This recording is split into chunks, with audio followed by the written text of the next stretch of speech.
A group of San Antonio doctors is traveling to Africa to give thousands of people the gift of medicine. What started out as a friendship through a military base here in San Antonio turned into a medical mission we got to see firsthand.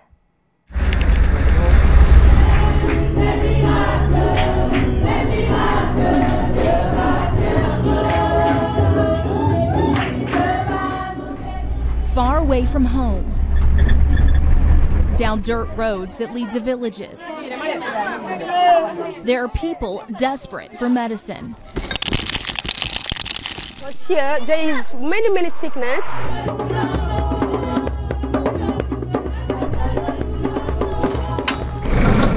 This is Africa, the country of Senegal, where poverty is normal. People don't have many means to go and see doctors. And disease rampant. High blood pressure, diabetes, saw something called inflammation on a little boy's face. That's an infectious disease that we normally don't see back home. With medicine San Antonio doctors prescribe, this little boy's face will heal. A woman who lives in the village told us she's thankful our doctors came because her family can't afford medicine. They have completely untreated medical illnesses that as Americans we would never consider not getting them treated. Dr. Linda Hearn first met military leaders from Senegal in San Antonio.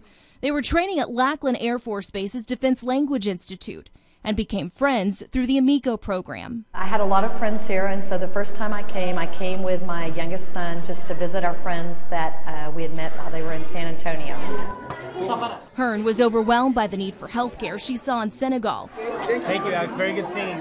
And began leading medical teams to help. As Americans, we come here and we quickly realize that we take very many things for granted. We've spent all day in a small village of about 2,500 people. They have a medical clinic here, but it's only open when volunteers come. They don't have enough doctors to staff it.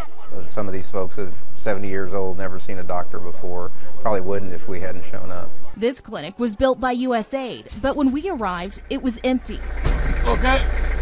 All the equipment and medicine was brought over by the group of doctors, sponsored by San Antonio's University United Methodist Church. Many people will bring all their belongings for that week in their carry-on, and so they have 2 suitcases available for bringing 100 pounds of medicine. Medicine that can treat everyone from the very young to the very old.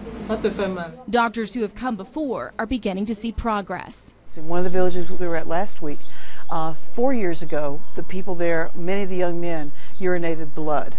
And they did that because of a parasite that lives in the brackish water that they all swam in. On this visit, there was a big improvement. Maybe 4 or 5 were having the problem. The rest were like, oh, I don't swim in that water, that's dangerous.